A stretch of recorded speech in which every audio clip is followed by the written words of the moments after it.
ben, je pense que le truc est pas mal. Hey, re! Donc ça y est, on est de retour. Et donc là, à partir de là, je vous avais promis qu'on allait les faire tourner, on va les faire tourner. Alors, qu'est-ce qu'on va faire pour pouvoir s'entraîner un petit peu sur nos backstands? Eh bien, moi j'ai récupéré des vieux couteaux dans un vide-grenier, voilà.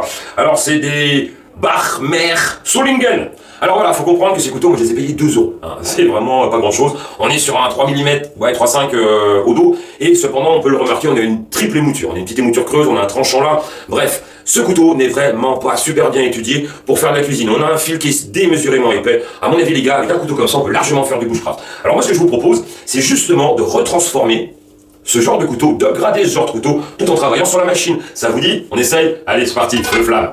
Alors là, toute la complexité du truc, ça va être de ne pas faire chauffer la lame. Il va falloir travailler beaucoup sur les appuis en profondeur. On va faire très attention à gérer, je vais faire très attention à gérer mes appuis, parce que justement, le traitement thermique de cette lame ont déjà été fait. Si jamais elle chauffe, si jamais elle bleuit, on aura un revenu à l'extrême. Je vous ai déjà parlé des revenus lors des traitements thermiques la dernière fois, et je ne veux pas modifier la dureté de cette lame, donc il va falloir que je sois très prudent sur mes appuis.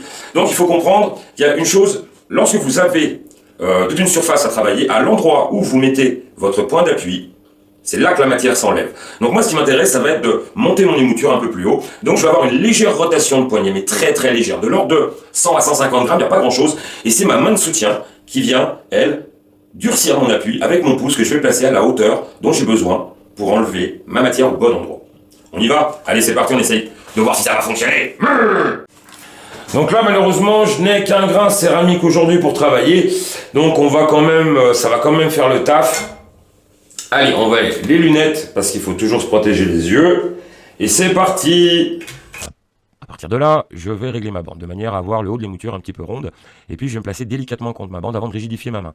On va le voir là, attention.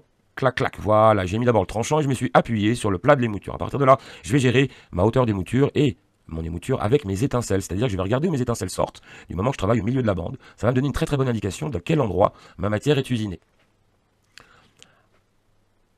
Alors je vais commencer avec une grosse pression main droite, que je vais transmettre en main gauche au moment où mon pouce va arriver sur la bande. Donc c'est un transfert d'appui que je vais faire entre ma main droite et ma main gauche en fonction de la position de ma lame sur mon émouture. N'hésitez pas à la refroidir très régulièrement. Donc voilà, à partir de là, j'ai déjà remonté, j'ai changé la morphologie de ma lame déjà. J'ai une émouture plate d'un côté, alors de l'autre côté, j'ai toujours ma double émouture. Alors, je vous rappelle que pour un couteau de cuisine, le talon doit disparaître. Donc j'enlèverai un peu plus tard, mais je vais essayer de faire remonter mon émouture quasiment jusqu'au marquage au-dessus, de manière à gagner en angle. Effectivement, plus je monte en émouture, plus mon angle va se refermer et plus mon pouvoir de coupe sera optimisé. Donc au moment de l'appui, j'essaie de glisser, on peut voir la trace sur ma plaque d'appui au niveau de la main. J'ai le petit doigt qui vient frotter sur ma table d'appui, ça me donne une idée de la hauteur où je place mes doigts.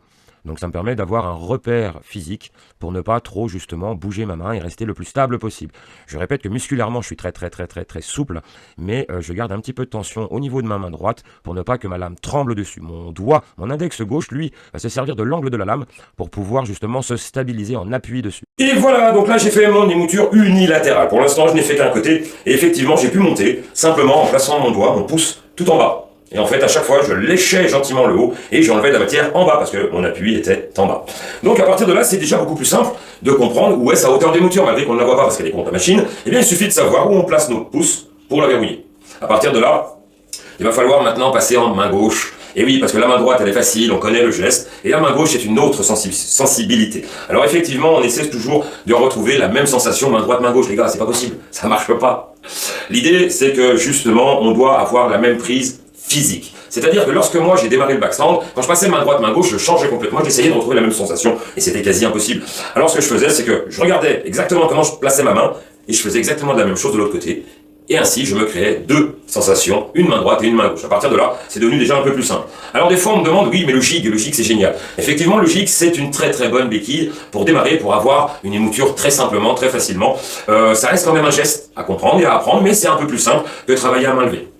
Cependant, le défaut du jig, c'est qu'au bout d'un moment, les gars, quand votre lame elle est trempée, qu'il vous reste encore un passage à l'abrasif à faire, et bien malheureusement, votre jig, lorsque vous mettez votre lame dedans, vous ne sentirez pas votre lame chauffer. Et à partir de là, eh bien, il va falloir être ultra prudent, parce que vous allez passer sur des grains plus fins, pour ne pas faire surchauffer votre lame, et ainsi perdre le bénéfice de la trempe et de vos traitements thermiques.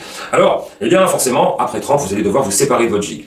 Alors, eh ben, l'un dans l'autre, gardez votre jig, hein, ça vous permet de tout de suite démarrer facilement. Maintenant, comment est-ce que vous pouvez optimiser la sensation de votre jig? Eh bien, lorsque vous avez créé votre plat, en fait, eh bien, ce plat, c'est votre référence. Lorsque je vais venir en contact sur ma bande, je vais tenir mon couteau de la manière la plus légère. Souvent, je parle à mes stagiaires de baby bird. Vous savez, le bébé oiseau, celui qui a pas de plumes, qui a juste la peau qui vient naître, qui sort de l'œuf. Cet petit oiseau, il fait moins d'1 gramme. Et on le tient, si jamais on le trouve par terre, on va le prendre ultra délicatement, parce qu'on a très peur de le briser. Pour les jeunes papas, la première fois que vous avez votre bébé dans les bras, c'est la même chose. Putain, on a peur que ça se casse, pourtant c'est super résistant. Mais à partir de là, voilà, on va y aller en douceur et on va venir chercher l'appui complet, très léger, clac, on se pose dessus, on verrouille la main, et à ce moment-là, on peut travailler. Donc, vous pouvez vous servir de votre grand plat là, du moment que votre appui sur la bande est ultra léger. Si vous appuyez tout de suite comme un fou, vous allez créer des facettes de toute façon. Précipitation, verrouillage musculaire, ça ne peut pas fonctionner. Si vous voulez que ça marche, vous devez être souple, libéré musculairement parlant, parce qu'on dit, faites votre lâcher prise les gars, enfin, lâchez prise, mais pas trop sinon le couteau il tombe. Donc voilà, soyez dans la douceur. La puissance, on la réserve aux débutants, parce qu'effectivement, sans technique, le débutant, il n'a pas d'autre choix que faire confiance à sa puissance. Mais malheureusement, c'est jamais la bonne solution. Vous devez vous adapter, vous devez comprendre la sensation que vous recevez dans vos mains. Vous devez écouter aussi le bruit. Lorsque je démarre ici, j'ai un bruit qui va être grave, mais qui va devenir de plus en plus aigu, que j'arrive sur le bout de la pointe. Allez, je le fais bien. Donc, ce bruit-là, vous devez l'associer à un rythme. Je pose. Et ainsi, j'ai toujours la même vitesse. Travaillez en rythme, les gars. Vous aurez toujours la même intensité et toujours la même vitesse de travail.